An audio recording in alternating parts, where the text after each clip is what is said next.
right here, I have an image of a very basic rocket. So at the top, you have the nose cone. Well, as you move down, you get into the recovery section, which contains your electronics.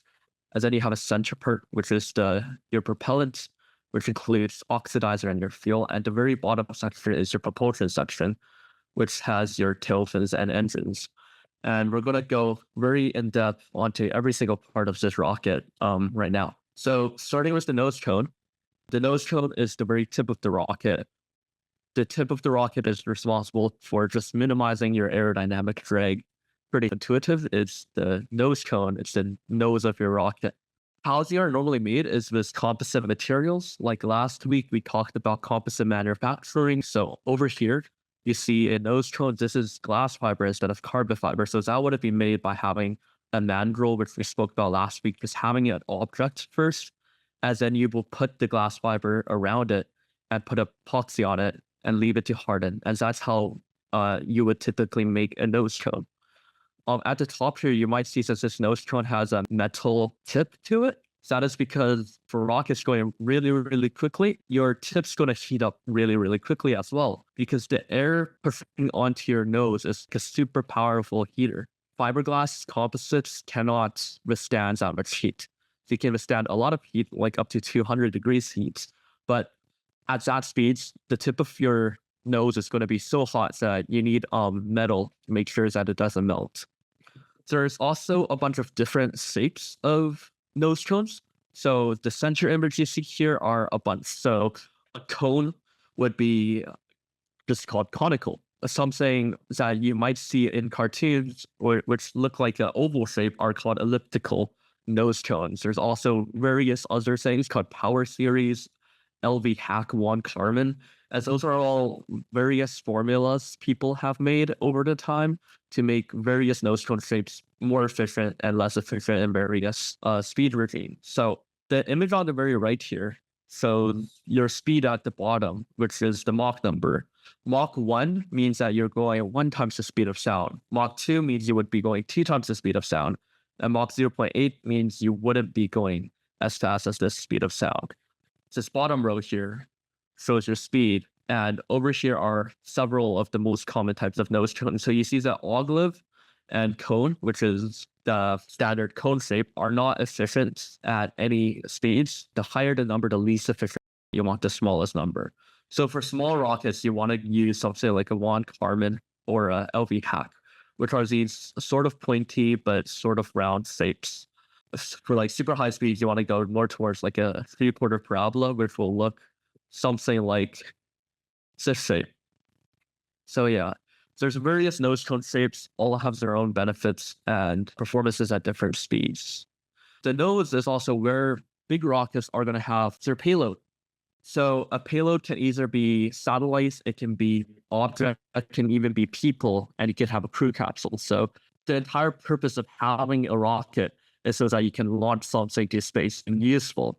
In SpaceX rockets, you have this large object on the very left here called the fairing.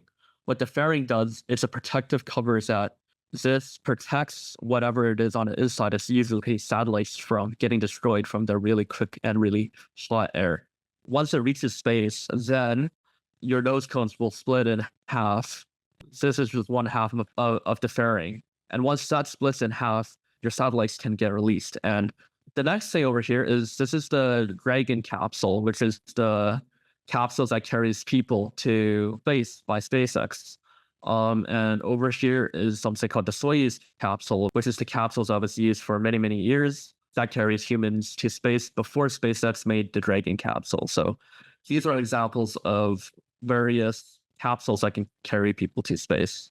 The next thing we're going to talk about is a heat shield. So heat shields. So what are heat shields? Basically, they're a shield from the heat, because if you're in a crew capsule and you're coming back down to Earth, there's a lot of air that pushes against you. And that gets really, really hot. And that could kill you if you don't have a heat shield. So a heat shield just protects you from all of that fire.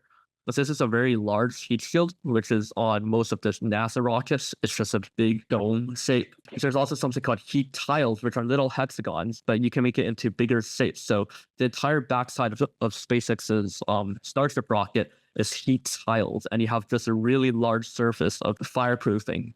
So these are two ways that you can attach a heat shield onto a rocket. But what is it made out of? There's four main ingredients. One is phenolic resins. It's very similar to composite manufacturing. We talked about last week how you would make carbon fiber. You have epoxy and carbon fibers. To make a heat shield, you use phenolic epoxy, which is a really high temperature resistant resin or epoxy. And you mix that with carbon. You don't mix it with carbon fiber, but there's other versions of carbon you can mix it with. And there's two other things that are added in. One thing is called phenolic microballoons. So what that does is that it creates little air pockets in your heat shield. And that's really good because air is one of the best insulators there is. Like it's really hard to pass heat from one hand to the other because there's air between. Unlike if you were holding metal, so the heat could pass through. So by having micro balloons, you just have tiny, tiny air pockets inside of your heat shield. They also use glass fibers to make a honeycomb shape just to give the heat shield a shape. So the main three materials is phenolic resin, phenolic microballoons, and carbon, which does the heat shielding. And the glass fiber is to give the heat shield a shape. Okay, the next section we're going to talk about is the recovery section of rockets. So these rockets use parachutes. There are some exceptions, like SpaceX does not use parachutes. They use their own engines to land a rocket, which is really, really cool. But most rockets and most rovers will have parachutes. So on this very left image, you see a rocket coming back down with two parachutes on it. You see one big parachute and one small parachute, the big one being the one on top. A big parachute is called a main parachute, and a small parachute is called a drogue chute. So the small drogue chute is only used to slow your rocket down, and your main chute is used to slow it down enough so that you can actually land. Many rockets will use different combinations of main and drogue chutes. There's a lot of different ways to recover. One of the ways to do this is called dual deployment. Actually, before we talk about dual deployment, I'll give you an example of what would happen if you only have one parachute. So if you launched a rocket up, as in you deployed one parachute, a singular large mating, as in you would fall this way, single parachute recovery, you would have to walk a long way to retrieve the rocket because the wind is going to carry it very far away. But now let's launch a rocket up and you only have a drogue chute, then your rocket's going to basically fall down really, really quickly before you even open up your main chute. And once you open up your main chute, you start drifting with the wind, but there's less time that you have your main chute open. As that means that your rocket doesn't drift as far away as if you only used one parachute. There's also reasons with safety why you would use more than one parachute. To deploy a parachute from a rocket, there's different ways to do this. One way is just to put black powder or gunpowder. You put this behind the parachute. Once you explode that will push the parachute out. You can also use CO2, so carbon dioxide canisters, which do the same thing. There's a lot of ways to push your parachute outside of your rocket. For tail fins, there's multiple shapes you can have. So you can just have like a square shape, but something better would be having this diamond shape you see on the image on the left. And what that does is called a double veg airfoil. So that makes your tail fin fly faster. It's a very complicated reason why, but by having this shape, it reduces drag significantly. And remember last week when we talked about CFDs and wind tunnels, so that's the type of tool you would use to basically make yourself a special tail fin shape that reduces drag. The main purpose of tail fins on these rockets is to make sure that your rocket is stable, meaning that it flies straight. So on every rocket, you have your center of gravity, which is shown on this image here. Your center of gravity is basically the point that the center of all of your mass. So look at my camera. I have a ruler in my hands. If I move the ruler to a point on my hands and that it balances, the point where it balances is the center of mass of this object. So every single rocket will have a center of mass. People also call it center of gravity. And then you also have something called the center of pressure, which is basically I guess you can think about it like the center of where all of the lift is generated on your rocket. So when your rocket is tilted to the side, there's going to be air pushing on the nose cone. There's going to be air pushing on the body. There's going to be air pushing on your tail fins. Most of there is pushing on the tail fins. And If you average all of that out, you can figure out what point the average, it's not exactly the average, but sort of like the average lift is coming from. And that point is called the center of pressure. So from your center of mass and your center of pressure, you can figure out how stable your rocket is. Rule number one of stability is that you always want your center of gravity to be in front of your center of pressure. So if you look at the center example over here, your CG, center of gravity, center of mass, same thing, is over here, as that is above your center of pressure. As that ensures that your rocket is stable. The further apart these two things are, the more stable your rocket is. So you want your center of gravity to be far apart from your center of pressure. How does a rocket stay stable? So when a rocket is looking upwards, all of the forces are equal. There's nothing turning it around. But if you look at this left image, when a rocket is tilted slightly to the side, then your tilts are going to create a lift force pushing it to the right. Next, we're going to talk about propellant. So remember, propellant is just another word for fuel of the rocket. So right now we're talking about liquid rockets. If you had a solid rocket, you wouldn't have multiple propellants. For a solid rocket, you would just have a solid tube that burns. So that's very simple. But for liquid rockets, you need, so on this rocket, you see one tube and then another tube. One tube would be for your oxidizer, and the other tube would be for heat. So on the left here, you see the fire triangle, because a rocket makes fire. As there are three things you need to make fire. The first thing is oxygen, the second thing is fuel, and the last thing is heat. Heat is easy to get. When you start a fire, it's always going to be hot. But your rocket has to carry both fuel and oxygen, as those are carried as separate tanks on your rocket. There's a couple different mixtures of what oxygens and what fuels you use. Basically, the most common type of mixture that people use is liquid oxygen and kerosene. So that's just the standard because it has very, very high performance and it's being used for decades. So the Falcon 9 rocket, which is the rocket that carries the people to the International Space Station, it's SpaceX's main rocket, uses liquid oxygen and kerosene.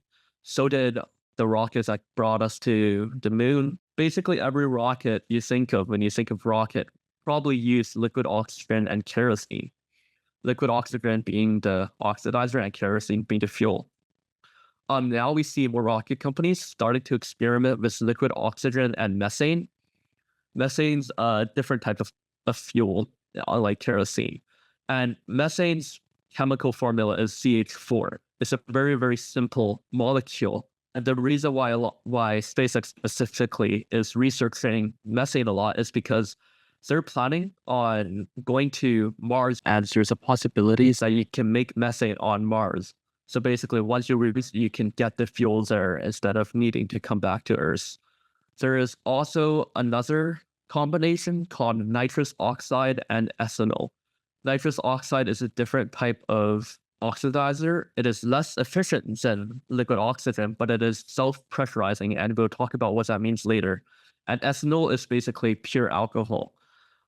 This is probably the most simple way to make a liquid rocket engine, not because of the propellant, it's because of pressurization, which we'll talk about later. On the 20th, which was last Tuesday, Canada actually launched its first ever liquid rocket using nitrous oxide and ethanol. It was by the Borealis rocket made by Waterloo University.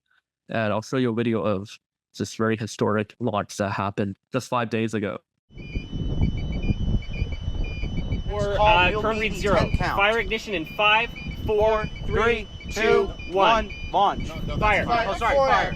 4 amps. 4 amps. 4 amps. 4 amps. Black smoke's observed.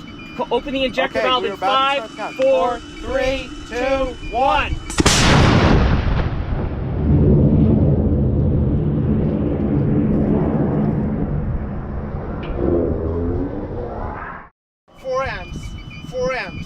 Black smoke's observed.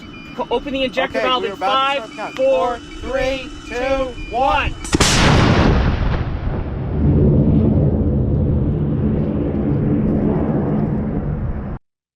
Yeah. So next we'll talk about propellant pressurization.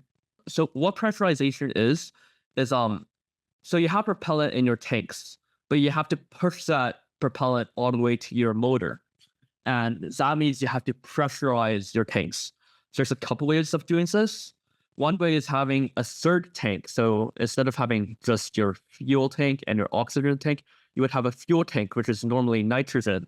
And that will, as you use up fuel, that's going to push more fuel into your tank, which basically uses another fluid to push it down. But this is this isn't so great because that means you have to have a third tank.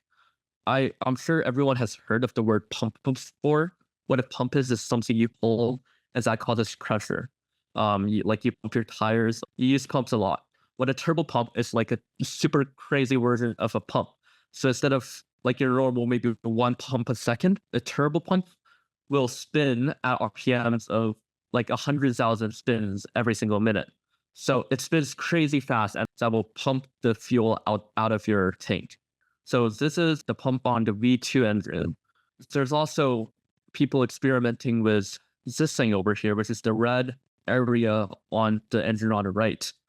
This is also a type of turbo pump, but it's electric powered. So this is something made by the company called Rocket Labs on their Electron rocket. So normally turbo pumps are powered with your fuel, and Electron's powering it with electricity instead. And earlier I said that nitrous oxide rockets are the easiest to build.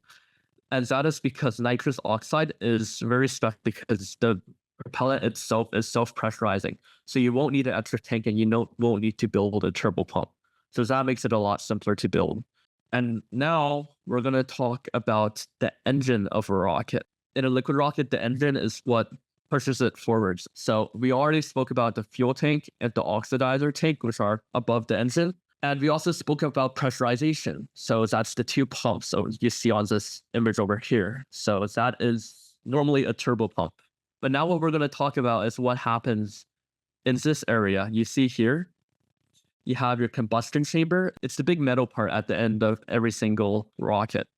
So there's a couple parts to this.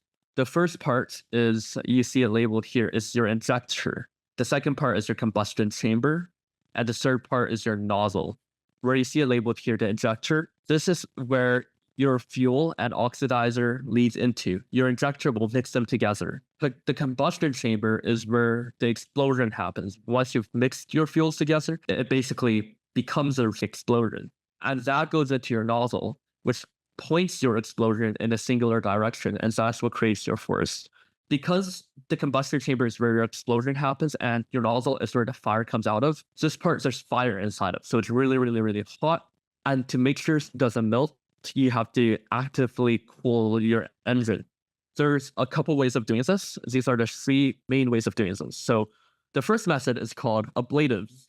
So what will happen once you light up your rocket engine? It's going to start melting the inside, but you make it a super high temperature resistant material, but you make it enough that it doesn't melt through. The problem with ablatives is that it's only one-time use and you can't use it anymore. A very common material for ablatives is carbon fiber or anything with carbon. And the reason for that is because as you burn carbon, you release something called soot. If you've lit a candle before, you know there's like black flakes that come off. That is soot. And soot itself is super, super temperature resistant. It's much more temperature resistant than carbon fibers and metals. Basically, burned carbon is super temperature resistant. So that's why most ablatives are made out of some sort of carbon. As you burn it, it releases soot, which makes sure that the rest of the engine doesn't get too messed up. And as you fly, it'll burn through the engine, but it's thick enough to not break. So that's ablatives. And the main thing to remember is that it's one-time use. The next thing we're going to talk about is regen engines. Regen stands for regeneratively cooled. This is the best type of rocket engine we have right now. So most of the super big rocket engines you know about, like SpaceX's Falcon 9, uses the Merlin engine. That's regeneratively cooled. For the Starship rockets, you have the Raptors. That's regeneratively cooled. Most of the large rocket engines are all regeneratively cooled. So the center image here is a picture of your entire rocket, you actually see some injectors here, but don't worry about that for now. Just look at the shell of your nozzle and this shell, the parts that I'm circling right now. And what you'll see here is that it's actually hollow and there's almost like a grid pattern inside. The reason for that is in a regeneratively cooled engine, what will happen, you have fire coming out from the inside, but you will have liquid running through the wall of your the wall of your engine, as that liquid will cool down the walls. It's basically a liquid cooler for a rocket engine, and it works by running liquid through the side of your engine, and that cool your engine down really well. So that's one way of cooling your engine. And the last way of cooling it is called film cooling. So how this works is that let's look at the image on the right bottom. It's this one right here. This shows what's happening inside of your engine. So you have this yellowy part. This is the fire. This is what's moving your rocket forward. But you see this hot gas on the right and left. It's this little red outline area. I'll color it in blue right now for you guys to see better. Yeah, it's this blue area on the side, and it's dark red on the original image. That area is another fluid. So your center fluid is going to be the mixture of oxygen and fuel. The right and left side might be another fluid. It's different for every engine, but that's a much colder fluid, and it almost acts like a liquid barrier between the shell of your engine and the fire. And by having that liquid on the side, that makes sure that the walls don't get burned. That is the technology that was used on that one engine. And that's the engines that brought humans to the moon. It's the super big engines on the Saturn V rocket. That used film cooling. Just to review, ablatives are a one-time use. There's no liquid, there's no nothing inside. It just burns through, and you make sure it's thick enough to not break. Regenerative cooled, is probably the best type of rocket engine. Since you run a liquid inside of the wall to make sure that your engine doesn't break. And film cooling is similar to regen because you're also running a liquid, but you're running the liquid inside of your engine instead of in the walls. We know that you have an oxidizer and you have a fuel, but you have to mix it really, really well. Because if it's not mixed well, then your rocket's gonna spark, it's not gonna be good, it might even explode. So the role of an injector is to mix your fuel and oxidizer together really well. So the earliest rockets used something called a showerhead injector. That's because they are super simple to make. All you have to do is poke holes into a metal sheet. And it's basically like the things that you hold in your hand when you're showering. You have these little holes where water comes out of, and in this case, it would be fuel. So that's supposed to mix it together, but that doesn't really work really well. So people created something called an impinging injector. As there's multiple types. There's something called a doublet injector, which is 2 streams coming together. There's triplet, which is 3 streams. There's quadruplet, which is 4 streams. There's a lot of different ways to do it, but the umbrella term is called impinging injector. How this works, you have your oxidizer spraying in one direction, you have your fuel spraying in the other direction, and as these two hit each other, that will mix them together. It's basically 2 jets, you hit them together, and that mixes it together. As then there's something called a coaxial swirl injector. How this works is that instead of shooting your fluid directly downwards, you'll shoot it in a spiral shape. You see this shape over here? It's in a spiral. As it's just rotating really quickly, the spiral mixes your fuel together. And the last type of injector, pintle injector, which is this image on the very right. And this sprays water from the left, from the sides of the pintle, which is like a little pin. And how that works is that on the inside, this image that I'm circling shows how it works. So you have your fuel shooting up from one part and your fuel shooting up from another, from just slightly above it. They're both directed at sometimes a 45-degree angle as they hit each other. So it's almost like an impinging injector, but a 360-degree circle. A pintle injector, the thing on the very right, gets a really, really smooth mixture of your oxidizer and fuel, and that lets your engine run efficiently. Okay, next we're going to talk about staging rockets. So some rockets are also staged, meaning that, for an example, so the image on the left, when the first stage is fully used up, it throws it away and uses a second rocket to use the second stage. the center image is the image of the Saturn V rocket, which is what took us to the moon. So that has 1, 2, 3, 4, and technically 5 stages. There's also the Falcon Heavy, which uses staging as well, but the stages fall out from this side. So there's many different ways to do staging, but what staging does is that if you think about rockets that have to go really far, you have so much fuel. And when you use up all that fuel, this entire tank has nothing in it, and that's just extra weights that you don't need to carry. And that will grow away the entire bottom stage and separate it for a top stage. And you don't have to carry the bottom tanks, which are already empty. Final thing we're going to talk about is how rockets reach orbit. So this is really important because a lot of people think rockets fly upwards. That is technically not true. Rockets actually fly more sideways than straight. There's 2 formulas here. This is how you calculate orbital velocity, which is the speed that you have to go sideways to orbit Earth, which is 7.8 kilometers a second. So that means that a rocket has to be flying 7.8 kilometers a second sideways, not vertically, every second to reach orbit. And that's what most of the satellites travel at. As a second formula here, finds what's called escape velocity. What escape velocity is how fast you have to be moving to escape from Earth. So if you jump, gravity is going to suck you back down. But if you jump at 11.2 kilometers a second, you'll fly off and gravity won't be able to pull you back down and you will leave Earth and never come back. I'm going to do a quick demo of a rocket launch just to show you what I mean by a rocket doesn't fly upwards. Yeah, so right here, this is a simulator, a rocket simulator called Triple Space Program. So here's our example rocket. So it's a simple 2-stage rocket. Everything here is our first stage. We have our engines here and fuel tanks. And we have a second engine hidden over here. And our second stage is fuel tank. So I'm about to take off in a second here. But what will happen really quickly is as we start flying faster and faster, the air will push on our rocket more and more. The point that the air is pushing down on us the strongest is called max Q, which stands for maximum aerodynamic pressure. So let's take off here. And as we get faster and faster, you're going to start to see air pushing against the rocket. So around this point this is around maximum aerodynamic pressure, and rockets will throttle down to fly more efficiently as that happens. As we fly up, we're going to start tilting more and more to the side.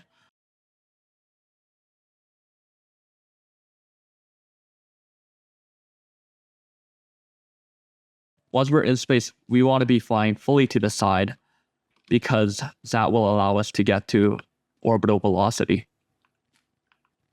So we're past maximum aerodynamic pressure now, so we set our engines back to the maximum. So here, our engines are about to run out of fuel. As soon as they run out of fuel, we will stage to our second stage. So we no longer have to carry that super heavy thing underneath us.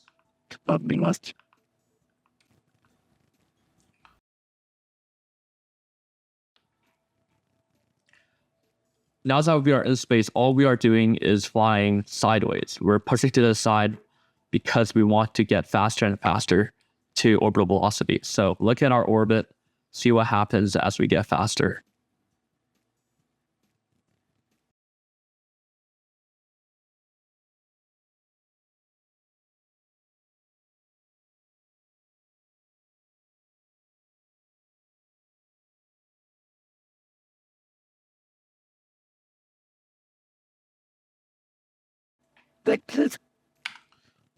Now we're flying fast enough that we are orbiting the world. And we're going to stay in space forever now.